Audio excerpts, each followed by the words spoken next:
अवघड प्रश्न. एक सिच्युएशन येते आयुष्यात जेव्हा आपल्याला एकतर फॅमिली किंवा पार्टनर चूज करावा लागतो, लग्नाच्या वेळी स्पेशली. घरचे ऐकत नसतात लग्नाला, मग काय करायचं.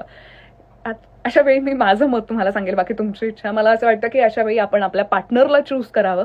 त्यामागचं कारण असं की तुमच्या घरच्यांचं तुमच्यावर भयंकर प्रेम आहे आणि ते तुमच्याशिवाय नाही राहू शकणार. सध्या ते रागवतायत, चिडतायत, हट्ट धरतायत, इमोशनली ब्लॅकमेल करतायत, पण उद्या जाऊन ते तुम्हाला माफ करतील, तुम्हाला ॲक्सेप्ट करतील.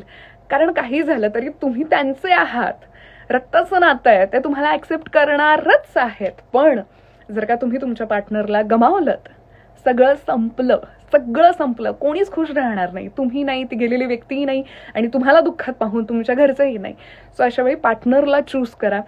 कधी कधी घरचेच बरोबर असतात असं नाही, पण हां, ती व्यक्ती सुद्धा त्या लायकीची असायला हवी. यावर सुद्धा फोकस करा. ती व्यक्ती चांगली